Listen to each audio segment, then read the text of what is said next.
Welcome to enLIGHTen, friends. Welcome, where we talk about creative consecration through Christ. We study and talk about the scriptures through art. This is the piece we're going to be talking about today. So I am so excited, you guys. It's going to be fun and so wonderful. Oh, it's so good to be back. I really missed you last week.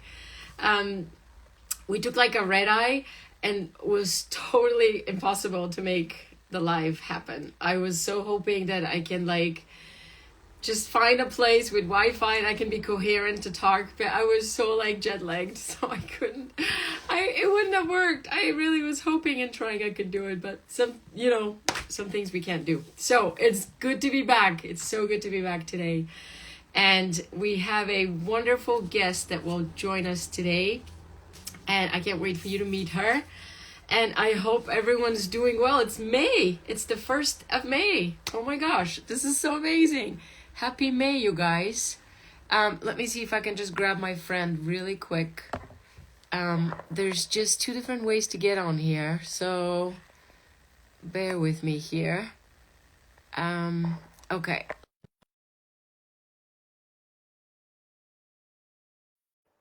I hope everyone's doing well and enjoying the month of May because it's just crazy how amazing this is.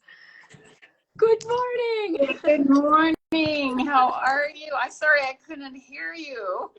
My Bluetooth off, but maybe that was why. But anyway, I turned it back on. Now I can hear you. We're here.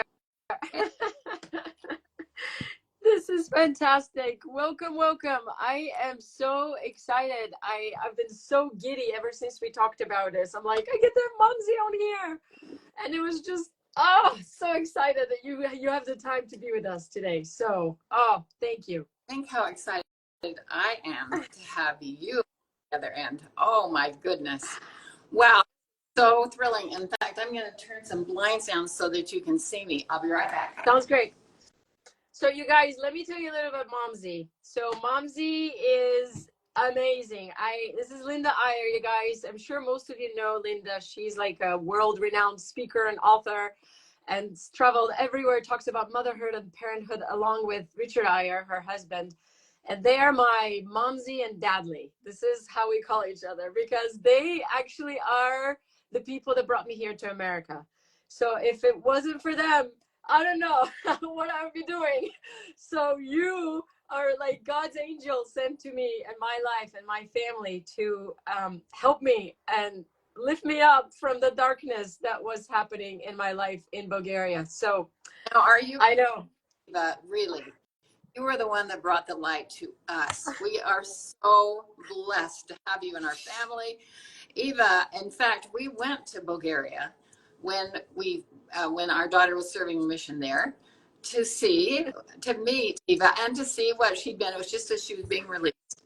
And we met this young woman who I thought was a missionary. It was P-Day, so everybody was dressed in jeans and so on. And I thought she was one of the missionaries because she spoke such perfect English. And it was amazing to me when she said, no, this is Eva. This is Eva, Mom. This is the girl talking about. This is the light of the world. Oh, no. So wonderful to have you and to come and be part of our family. It has been such a joy and such a blessing to us. And we are just so privileged that you call us Momsey and Dadly, which is funny, but really your mom, but Dad. But anyway, I do want to say how much we have loved having you. And what a start. I mean, when you took off with Adam, and first of all, I do also have to say that we tried to get our kids lined up with somebody that we knew, and we have had no luck with that at all. And have you told this story before, Eva? No. We went to our friend's house for dinner, and there was a guy there who we've loved our whole life. We've loved this family. It was Adam Timothy. And when we said, do you think you could line me up with that Adam Timothy? And I thought, well, yeah, was there something there? Yes, because he had played the piano. There were sparks going off all over the world, and I didn't even see it. I said, can do that. And so we finally got them lined up. We had a lineup day on New Year's Day with all of our kids. We're supposed to get a date, and nobody was really married at the time. So everybody's supposed to get a date and go to this thing. And it was such a pain. It was such a pain because some date somebody fell through and somebody didn't do this and somebody couldn't go. And I said, oh my gosh, if somebody doesn't get married from this experience, we never, ever. And guess what? That was his first date, and they did get married, and we are so excited, not only for Eva, but for the wonderful Adam. He's fabulous. You guys, isn't it just amazing to see how the Lord orchestrates everything? It's just like, he knows, you know, he's like, don't worry, there's going to be this amazing family that's going to help you and sponsor you and bring you to America. Their daughter will be serving a mission, you know, this going to be this. And all we do is we just trust him. This is like our part, right? It's like, oh my gosh, it's like looking back, it's like amazing just how much trust happened, Eva. And then when you guys got married and you took off for Oxford, for London, to go to Oxford for school, Adam obviously was at the business school there, and you had a little Kodak camera, and you said, I'm going to be a photographer. Said, oh, good. But when you left, I thought, oh, good luck, honey. What are you gonna do? Then she comes up with this amazing international book prize for Lost in Learning, and then that's the beginning of all this stuff. And then we've seen you through all of your efforts that I need to do something else. I need to do something else. I know there's something I'm supposed to be doing, and you did so much on the way through, so much. But then this is what happens when I lived with you, because you guys were my examples. You were always doing something. You're always helping someone. You're always on the road, you know? You're sweet, but it really, she was just so fun. And I do have to say one thing before we really dive into this today. Do you remember the day you were at the U going to school, and the computers were kind of new? That tells you how long ago this was. And we remember working on a paper, and we were sitting on the paper, and you said, my teacher says we can transfer this from this computer to this computer. Do you think we can do it? And we sat there, I'm like, I don't know if we're going to do it. I don't know if it'll work. And we pressed that button, and it worked. And we both just threw our arms around each other like, I can't believe it worked. It worked. That's a long time ago, but that's a lot of great history with you, my dear. Oh my gosh, no, completely. You have inspired me so much and continue to inspire me so much. This is why I can't wait for people here to learn from you and hear you speak and share your wisdom, because it's so precious. Like, seriously, I don't know how you had 9 kids and always had a home cooked meal every night. I have no idea. How did you do that? You have so repetitive after a while. But it was so fun to have you. But before and I saw that you held up the painting at the first. Yes. Hold up beautiful knitting souls. Oh my gosh. Yes. That is the most gorgeous thing. What book is that in? This is in Awake. Oh my gosh, I have it then. Yes. Did I miss that? When I saw that, I thought, oh, I've never seen it. That is so perfect. Look at that. And you can't see it too well because there is Eva knitting and sitting in that chair knitting, and her son is walking away from her. This is Ian, who was leaving for his mission, right, Eva? Yes. Leaving for his mission, but she's knitting, and look at that one thread of yarn that is connected to him. Ah, that is so beautiful. When we send our kids off like that, they are always attached by that piece of yarn, and sometimes it's more than just a piece, but it is so beautiful to think that came out of your mind. I mean, knitting souls. You're not just trying to get them ready to go off and get on the clothes and everything. You have knitted a soul into that young man, and he came, of course, with his own soul, but wow, there is no disconnecting once you have these beautiful children in your lives. It's so fun. Oh, it's really amazing. Momsey, tell us a little bit about yourself. I know most people probably know you on here, but give us a little bit of an intro of what you're doing, anything you want people to know about you, because I forgot that. This is how excited I am to have you. I forgot. As probably some might know, we've been working on parenting our whole lives, have done a plethora of books together and crazy stuff.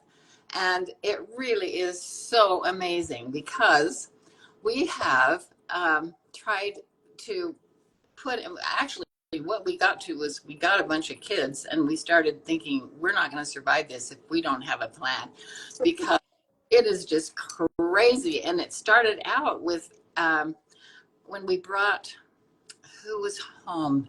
We brought Saren home from the hospital. We were living in Washington, D.C., and there was a flyer on our front porch that said, basically, if you don't get this child into our preschool now on our wait list, she will never get to Harvard. I mean, really, they didn't say Harvard, but I mean, that's what they meant. She's gonna fail. And so we thought, wait, what is this? Children need a childhood. We don't want them doing square roots and learning to read when they're 2. And they were pushing academics so much. I'm not saying anything against it, because some kids are naturally great readers and so on. But we're saying we need our children to feel joy when they're little. That is the thread we want them to carry with us. Yes. Our lives. Yes. And so we started thinking, well, what about a joy school? I mean, that sounded so goofy to us, like joy school, really? And but it worked. It was amazing. I mean, it didn't just easily work. We took a lot of work and a lot of lesson plans, and Richard's mother was an early childhood education major. And so when we left, we got called to be mission presidents when we were kind of kids ourselves. I was 29, he was 31. And just done teaching children joy. And then we left her and said, do some lesson plans for this. And then people came out of the woodwork and said, I'll do the music, I'll do the art, I'll do stuff. Oh, this is work. This is great. This is going to work. And so it was the same kind of thing. Just a miracle happened that these people came up with these beautiful things, and it just turned into lesson plans. And then the rest is just the story. Probably 250,000 moms have done this. Wow. As home co-ops, and we still get people all the time saying, aren't you the joy school people? Yeah. So it's really been a blessing to us. And then that's just rolled into, well, teaching children joy, then teaching children responsibility as the kids got older. We did then teaching children values, which happened to go number 1 on the New York Times list because of Oprah. We all went on Oprah. So it just piled up from then. So we've done lots of books together, maybe 18 parenting books. It's been so fun. So I love this. Look, someone in here, actually quite a few people know you, and they're saying, my children so love Joy School. Thank you, Linda, for that great work. It blessed our children. Oh my gosh. Wow. This is so sweet. That's so sweet. So really, it just came from heaven. It's the same thing. It's just like, really, we do this? Are you sure? And Heavenly Father said, yeah, yep, just do it. It's going to work. And so it did. Yeah. And it's amazing to me, because it was like one stitch at a time, right? Like I was thinking about that, like it didn't come right all at once. You didn't know you're going to be like in the very first beginning stages, right? Right, exactly. And, motherhood is so enormous. It's such a huge responsibility. And Mother's Day is coming up, obviously. And so this is a perfect time to talk about mothers this morning, motherhood.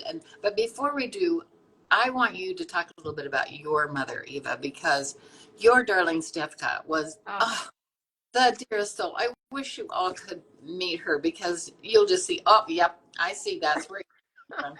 She is the cutest thing. We brought them over for the wedding, and then we had such a good time. It was kind of scary trying to get them here. They tried so many times, and they said, nope, you can't go. And the last time, yes, we got a miracle.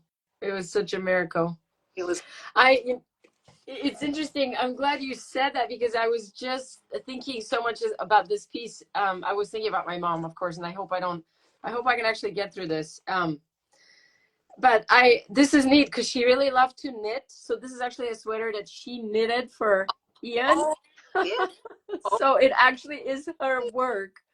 It's her stitch by stitch, and it's just been so sweet because she, you know, would always knit, and she would always have these knitting needles. I didn't inherit any of that gift at all, but and I would look at her, and sometimes, you know, she would mess up and she would have to like undo the stitches because she's like, oh, I messed up. This is wrong. I'm not doing it the right way. So she would like so patiently undo it all, and I'm looking all these beautiful stitches coming out of her needles. I'm like, oh, and yet she's like, no, it has to be done right, you know. Isn't She's like, that a mother is? so she would undo it, and she would like, oh no, this has to be good, it's gonna be for Ian, you know. And she always thought whoever she would make the gift for, in fact, I don't know if you remember, but when they came, they had two big suitcases when they came from Bulgaria, and Yeah. 90% of those were gifts that she had knitted. It, they Oh, did they oh, I do remember that now that you say that. So she thought of everyone. She thought of everyone that's gonna get like one of her gifts that she'd done like for the, I don't know how long she was making these, but it's just so sweet because it was like stitch by stitch that like, and when she messed up, she would start over, and you know, she would do it again. And it's so much like such an analogy about life, I feel like, in so many ways. And I mean, to this day, I still wear the things that she has like knitted for me, and it's both like the soul and the warmth to the body and the soul, both, Oh, you know, yes. just pouring out her love in that Oh, gift that she had. it's amazing. I just absolutely fell in love with this, and I can't believe I did not see that. I'm handing these books out to all of our children. I've seen it, but it is just so true. Every mother that sees that goes, ah, yes, yes. You have a wonderful mind to come up with things like that. Who would think of that? But you. But it is so true that we are knitting those souls, and it is just amazing what can happen. But also, we have to mention how hard mothering is, right? Yes. It's Yes. the hardest job in the world. And I do have to say that I was going through a couple of things last night because we were going to do this today. And I found a stress test in this book that I did when I was a baby Oh, mother. I have it. I brought it to show people. You did? Oh my gosh, I have Oh, it. Yes, I have it wait. too. I did I didn't plan to be a witch. Yes. because it was such a crazy, crazy time. I mean, I did a joyful mother of children before. It was all the wonder of motherhood and so on. But then I think it was at a different stage, and I started reading some of these things yesterday, and I thought, oh my gosh, mothering is the hardest thing in the world. And in fact, maybe I could just read you a little. I have a Yes, list of. please do. And I also have your Mother's Book of Secrets. I brought that one too that I love. Oh, The one you did with Shawnee. oh yeah, yeah, yeah. I That's love that one. And yes, please, I'm gonna go grab it. I don't know where I'm gonna bring it right. So please while you're read that part. I'm gonna get my book too. So I left it in my other room. the things that you have to deal with as a mother. Um, First of all, sleep, not getting enough, and it affects our performance. Exercise, There it is.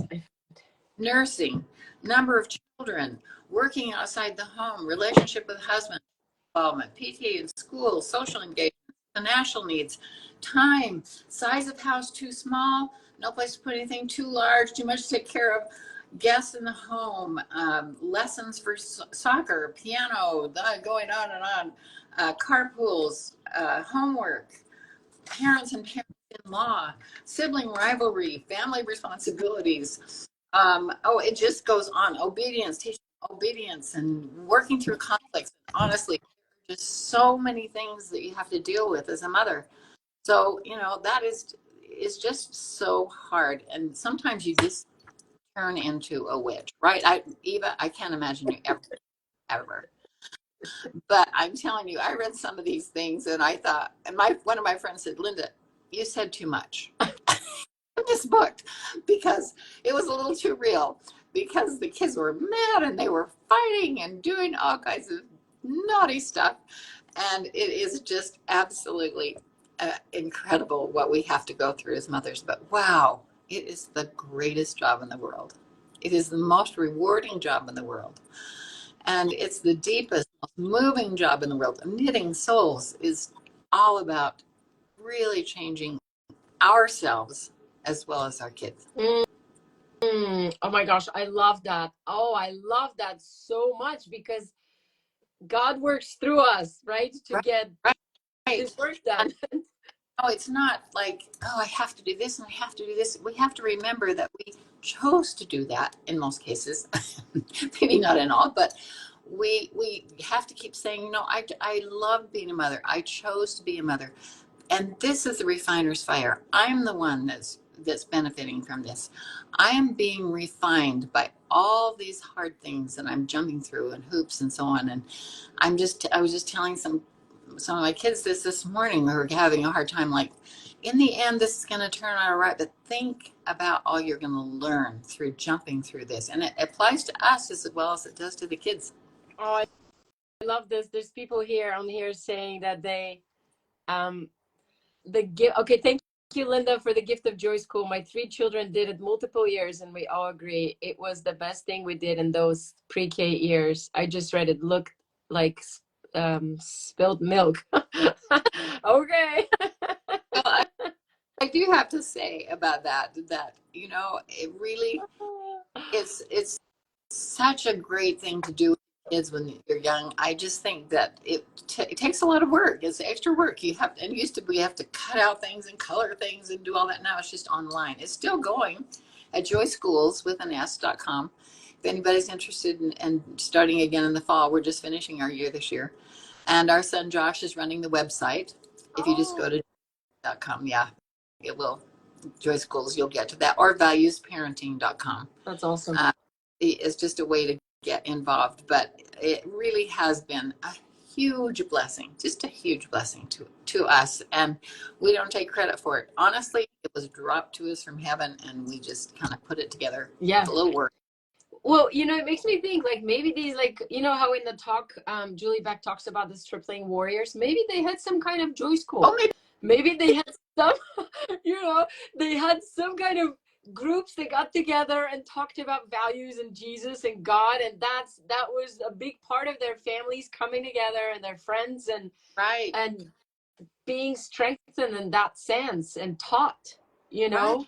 And I love that she said in that, and of course, it's from Alma 1545. Our mothers knew it. Those are the stripling warriors who say our mothers knew it. They are the ones that gave us the courage to go on. But she also said probably Moroni and Yes. and all the other, all of those other huge problems, Mosiah, Helaman, all of them had mothers who knew it. And I've never really thought about that. But, that to make a great man or a great woman takes a great mother. And so there were mothers behind all of those people. Yeah, no, completely. I think, it's such an interesting story that, like, she started her talk all about talking about the stripling warriors. And I actually had to look up the word stripling. I went and because I used the Webster's dictionary, the 1828, the one that Joseph Smith used. And okay, stripling means slender youth, one that shoots up suddenly, which I thought that was so cool. Great. I love that. So, like, a tall, slender youth that shoots up suddenly, and they, which made me think of a lot of your boys, they were like that. Yes, they shot up suddenly. We've got 265, 668, and then we have a 163. Poor Eli. He's felt so teeny his whole life, and then he went to Japan on his mission. He felt huge for 2 years, which is nice. So yes, they did shoot up. I love that definition.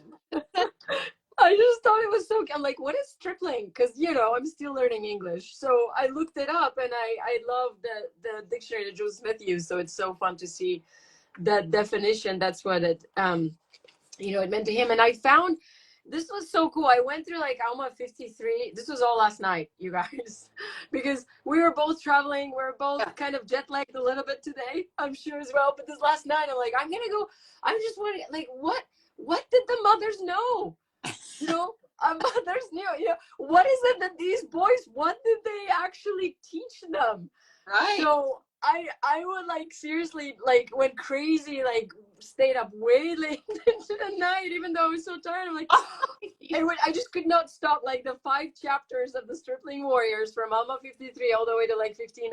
I just was eating them up because I'm like, what is their secret? What is the mom's secret? What did they praise them for so very much and made them like so strong and so unshakable and so faithful? And that situation, I had so much courage, right? And okay, these are some of the things that I found, which I thought it was so amazing. They taught him how to fight for liberty, to protect the land, to fight in all cases to protect themselves from bondage, which I thought that was really interesting. And then this is such a cool word, don't you think? They were exceedingly valiant for courage. Oh, that I do love that. Isn't it just so exceedingly valiant for courage? Like they were exceedingly strong, right? Like vigorously in the pursuit of being courageous. That just is so amazing. How do we teach our kids to be courageous now? About sending those boys into war. I mean, they were striplings, and they had never been to war before. They didn't know anything about how to do anything. I mean, maybe they sword fight or something when they yes. I don't know, but about how valiant they were and how scared those mothers must have been sending them in, and amazing. I mean, some of them got beat up, obviously, but all of them survived. It's just incredible, the faith, but also the courage to walk into that war for the first time. Imagine that. The courage. I know. I just kept looking it up and looking, and it's always this courage. In fact, in like Alma, it says, never such great courage have I seen. This is like, that's what they were spoken of. You know, their courage was nothing that was seen before. And I mean, like someone said on here, Debbie, saying just like our young missionaries. Is so true though, and that's why I had it moving, because like, you know, whether it's like a mission for the church or mission in life, whatever missions, and I think it's like a continual thing, right? We're always keep moving, keep going, you know, right? It's just move. And there you are, just watching him go, and he's attached to that little piece of yarn. And I think of all the yarn pieces that were stuck to those Stripling Warriors. They might have got all tangled up with all those threads, but it is so to think about, isn't it? It is. And I was thinking too, the symbolism, how sometimes, you know, when things are hard and we go like through hardships, like you mentioned earlier, you know, that life is hard. And sometimes we just want like a lightning bolt to just like fix it all. Like we want God to just go in and ta-da, just give me a lightning bolt. So anytime something wrong happens, I can just zap the problem away and it can just disappear. But I thought, no, he gives us knitting needles, like for knitting. You know, that's it's little by little. It's like stitch by stitch. You know, it's not this zapping magic wand. And I love what you said about making a mistake, because I have knitted just enough to know that if you make a mistake, you don't really notice it. You're just doing this, and then you go back, oh shoot, and then you do try to unravel it, you know, and sometimes it's really I'm sorry I did that wrong. We've done a lot of things wrong with our kids, and they had some insecurities that we didn't know about and so on. And all you can say is, I'm so sorry. I didn't see that. I didn't see that coming. In fact, we have a son, you know, Tal, who was struggling with reading his whole life, struggling. Oh my goodness. We had him in special ed, and then we took him to the University of Utah Hospital, and they put him in a pod and played music for him, and they sprayed stuff on his neck, and he just couldn't read, and they couldn't diagnose it. Well, 2 years ago, he was diagnosed with dyslexia. And honestly, he had dealt with so much stuff. He was just telling me about a teacher, Darling. Miss Sterling. He just sent her a letter because she had said to him, look, Tal, I know this is really hard for you. You get this paragraph ready to read. And then when it's your turn, I mean, when we're just reading it together and calling on people, you'll know that's the one I'm going to call you to read. I mean, how sweet. And he had all practiced, and he did it just perfect. And he just sent her a letter saying, I have just published my first book. It's taken him 2 years to get it done. He went to UPenn, got a master's degree with dyslexia, not being diagnosed. And he just found people to help him along the way and struggle. But I'm feeling so sad that we didn't know sooner to help him. But somehow Heavenly Father helped him, and he made it through. And I'm Wow. sorry, you know, it does mean a lot. It's like I was just crying last week when he told me that, because he showed me a video of all the people that had dyslexia, and they're all these famous people who've done wonderful things. And he said, Mom, just don't worry. I'm going to be okay. So.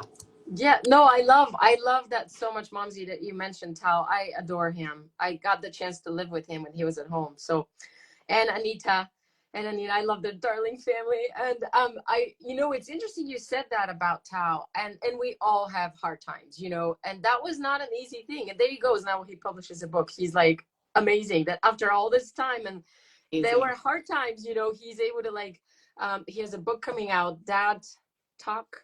No. Dad mode. Sorry, dad mode. Yeah. I am still a little jet lag, you guys. Oh my gosh, but dad mode. That dad mode. It's available right now on pre-order on May 14th. It will be released, but we can pre-order. But what a great gift for any dad, It's totally. It's done so. I'll definitely put that up on my story when the time comes, so people can, if they want to get the book, that would be so fun. But it made me think so much about, it just made me think about these tripling warriors too. I think he is in his own way a tripling warrior. Yes. That is not giving up, that he is showing courage, That took so much courage. How he got into UPenn, we have no idea. He did have good grades, but he found people who could help him along the way. He found 2 moms in college. He was a basketball player and he was gone all the time, and he found these 2 single moms who were sitting by him in class, and they took notes for him, and they had a little class with him when he got back, told him what they did, so they had to read it all. Honestly, it's just been a miracle all the way through. I love that. I saw, we were driving back home from the airport yesterday, and I took a picture of this quote, which I thought it was so cool, and it really stuck with me, because I've always thought of that, but it was Arnold Schwarzenegger that actually said this, which made me think. It's interesting, because I really do believe that these tripling warriors were prepared to actually go out and win. That moment when they did win was a lot of preparation, a lot of years of working hard to be courageous, and having the laboratory at home to have hardships and go through them, and to know how God is their strength. And I think that's what gave them that strength when they were not giving up. When it was hard, they did not give up. They were like, we're gonna get up and keep.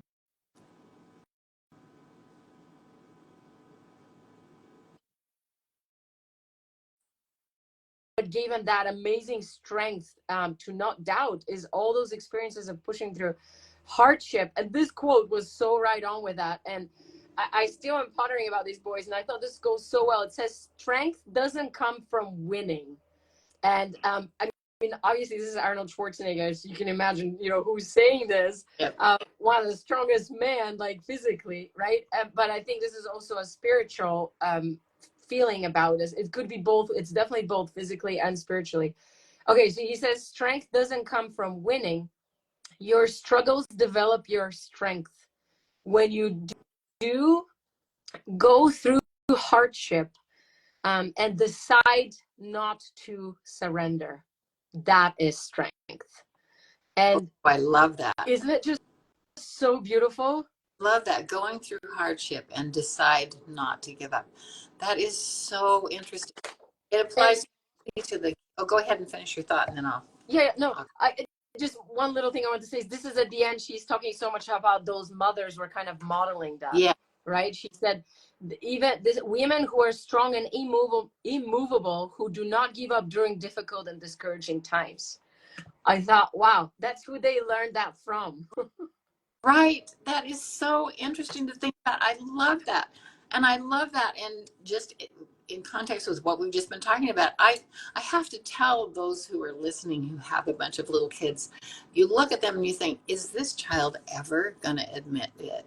is he ever going to amount to anything? I mean, he can't remember to do anything. How in the world can he be a responsible adult? How is that going to happen?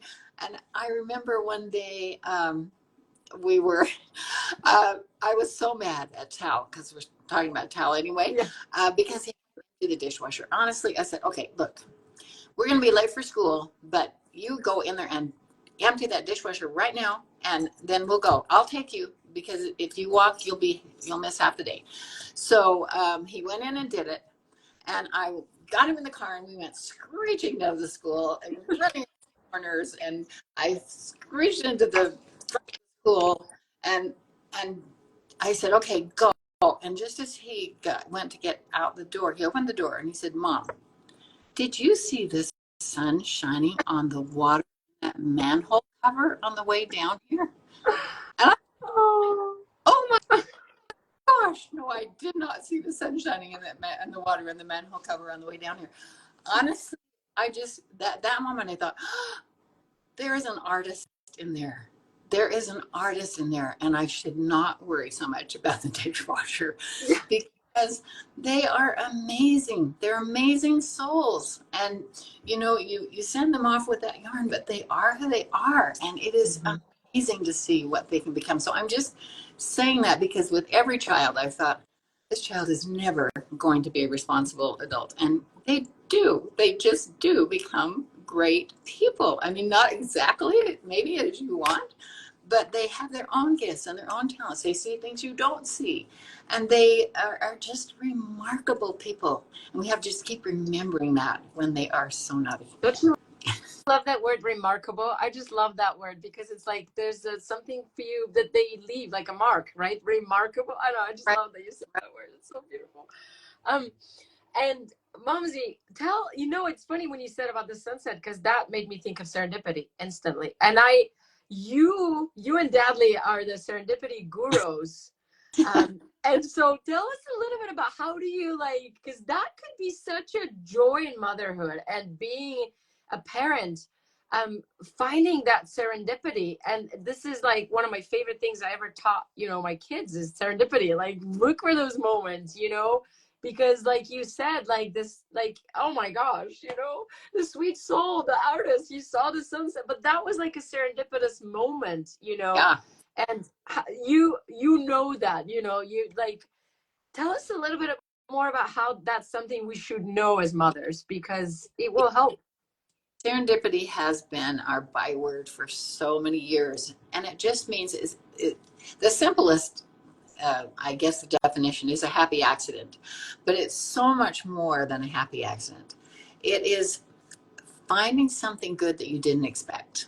When something happens, and especially when you're in distress and you think, this is never going to work out, then something serendipity happens and it suddenly works out. If you are looking for serendipity, it happens all the time. And the more we think about it, the more we talk about it.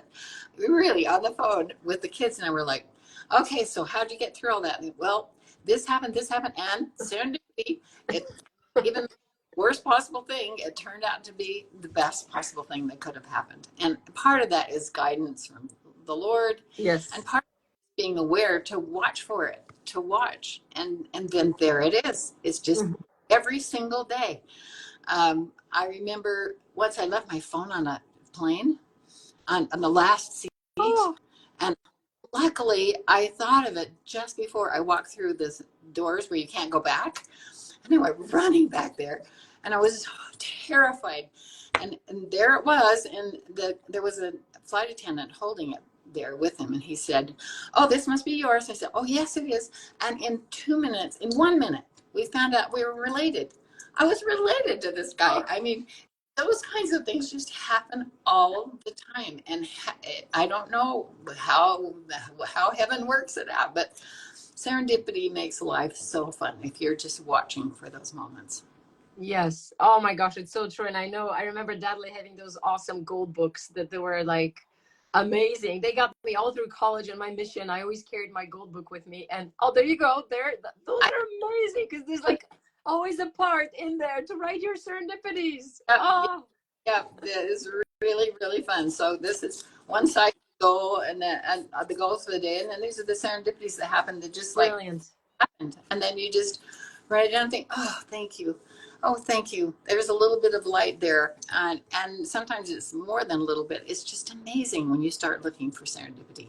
It's awesome. And the three things, is it okay to share? Like, of course, I hope it is. Like, you know, the little three things that you would write as a mom. Yeah. Maybe you can share those too, because those have helped me too so much. Especially when I was a young mom, I would always write. I love these goat books so much. Oh, the top line is what's one thing I'm going to do for myself today? What is just one thing? And then the second one is what's one thing I can do for my family today? And you could do any three you want, but what are the needs in the family that day? It might be, and your husband has to show up on that once in a while, not just kids. And then the third one is, you know, what do I have to do at work? What is my work? Is my work service today? Who can I serve? Or do I have something I have to do at work that is the most important thing? On one line, what is the most important thing? And I think that has just really helped us a lot to simplify our lives. And even if you don't get anything else done, those three things at the top are the most important. And it just keeps you focused on the things that are most important in your life. oh, that's so wise. In fact, yeah, that's what Julie was saying. Don't do everything, do less and concentrate on what matters most. So this is exactly right. You know, and I love that. Moms are torn now because so many moms have not maybe work, they have work outside of their family, but everybody has interests outside of the family or things they're doing. I mean, look at what's behind you. I mean, that takes a whole lot of time and effort, and of course that's a double whammy because you're working for the Lord at the same time. But everybody has things. I mean, there used to be that when I was growing up, we just stayed at home with our kids, but we had other things we were doing all the time, and lots of other things, responsibilities at the school and responsibility at church and so on and so on. But I think it's so important to remember that the priorities in your life are the most important, and then the other stuff is just details that need to be done, and sometimes they are urgent details, I have to say, but they really they can interfere with things that are really important.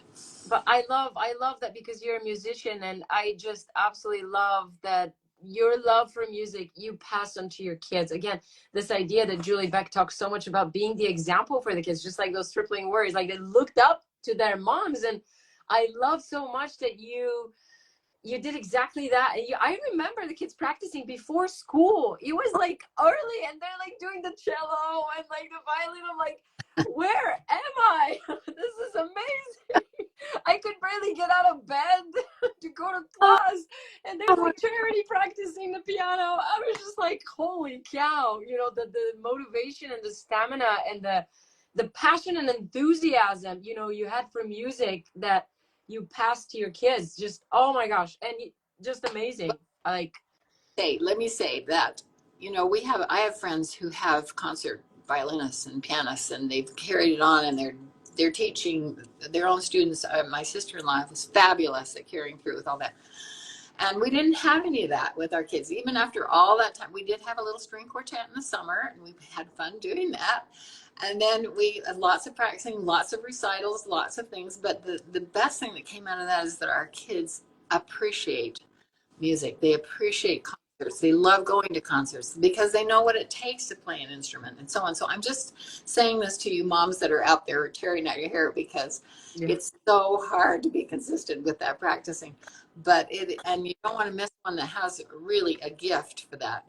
And some, you know, there's different varieties of gifts, but it really has been good. I don't regret any of that time that we put into that, even though we don't have people playing these instruments all the time. Although I told Eli one day, when he was begging to quit, I said, Eli, okay, after 3 months of begging, I said, okay, you can quit, but let me tell you this.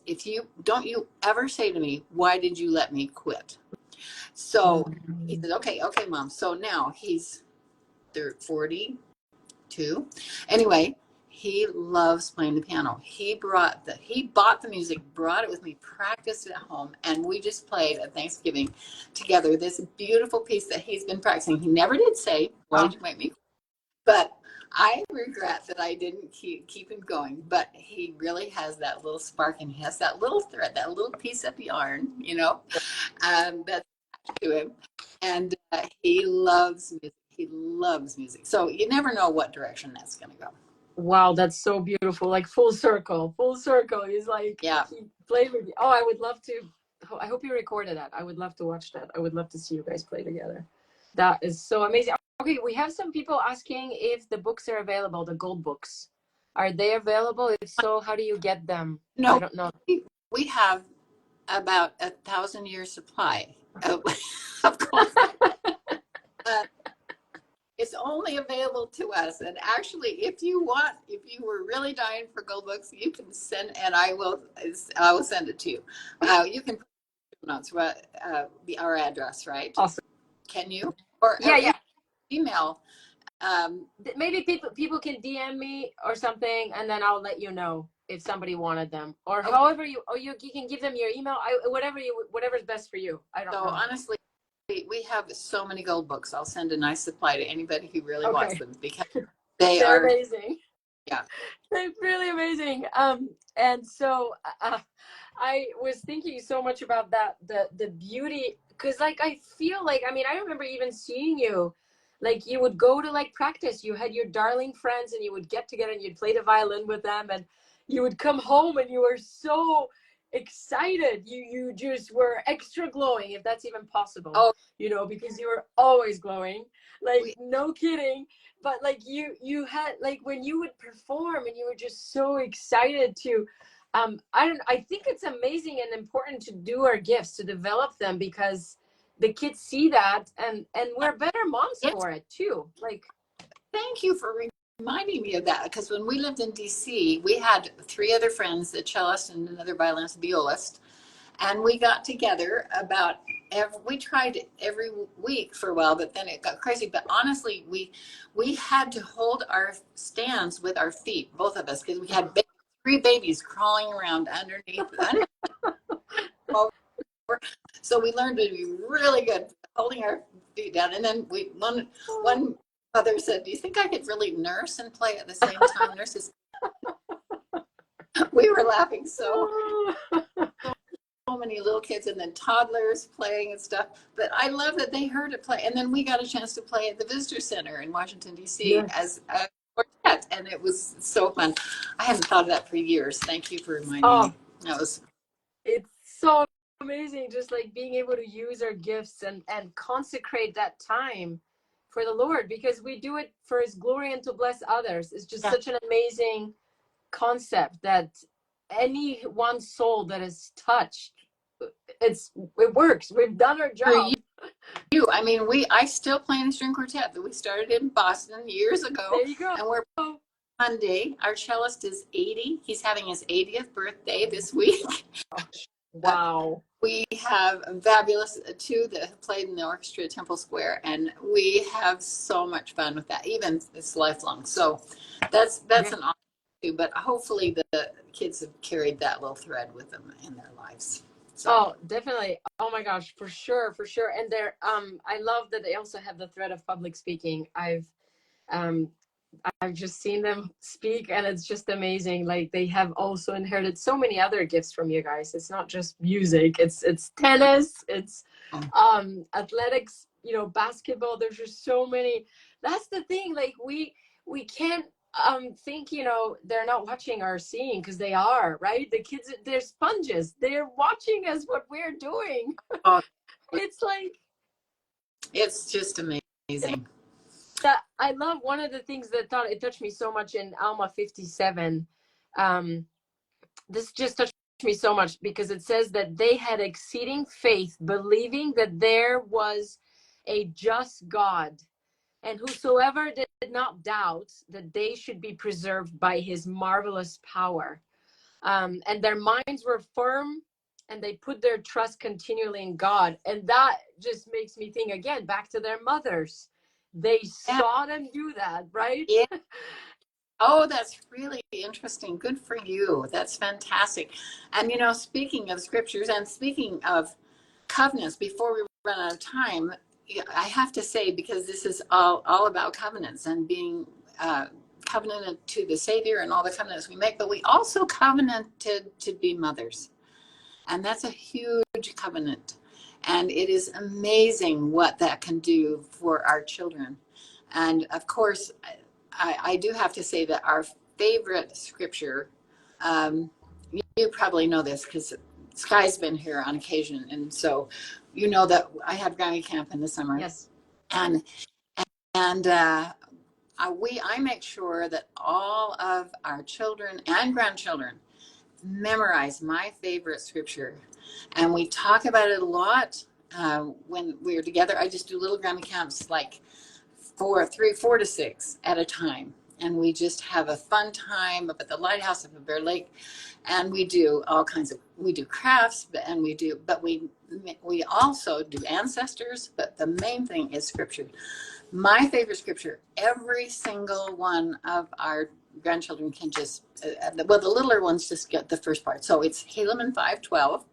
And as you know, and now my sons, remember that it is upon the rock of our Redeemer, who is Christ, the Son of God, that you must build your foundation. And then it goes on, and like we talk about, hard things are going to happen in your lives. It's going to be hard. And I mean, just listen to all these. It sounds really, really hard. And when the devil shall send forth his mighty winds, yea, his shafts in the whirlwind. We talk about these big shafts hitting them, and these they're going to be in. And when all his hail and his mighty storm shall beat upon you, it shall have no power over you to drag you down to the gulf of misery and endless woe, because of the rock upon which ye are built, which is a sure foundation, a foundation on whereon if men build, they cannot fall. And I love that. And it was so fun. Even I have to say, all of our older kids just can spew that out, even though we have talked about it in the middle. But we had a farewell for one of our granddaughters, Liza, Saren's. Yeah. And one of their older boys is not active in the church, and they've accepted that, and we love him, and with his wife as well. We love him dearly. But she said that scripture from the pulpit during her missionary talk, and we looked over at this young man, and he was mouthing the words right along with her. So, I mean, you never know, and we can love them whether or not they are part of the church, but that scripture will be with them forever. And it's powerful, right? It becomes like a best friend. The scripture just kind of goes with them through life. And how did you pick one of the hardest scriptures? I know, it's such a long one. really, really long. And I said, the little kids, we just do, and now my sons remember, and just do that first little part. Yes, so they can do that when they're 6 and on up. And even they come in when they're 5. They can start when they're 5, and then they keep doing and keep going. And now they just laugh with each other, and we kind of do it in unison, so that everybody doesn't have to do it. It's have that in there. It's so beautiful. It's the one Sky always loves to quote too. So she, from Grammy Camp, she loved it so much. It's always go to, Helaman 5:12, Helaman 5:12. So she's always, and she says it really fast. I don't know why she likes to quote it super fast, and she doesn't mess up if it's really fast. Just she's like, I'm like, whoa. Oh my goodness. Oh, it's so beautiful. Just one more thing. I think this applies also for grandmothers, and you've got a young group of probably some grandmothers out there. Some have done Joy School, so I know there's some older moms, because that started a long time ago. But I do have to say, there's a scripture in 2 Timothy 1:5 that I love, because it says, when I call to remembrance the unfeigned faith that is in thee.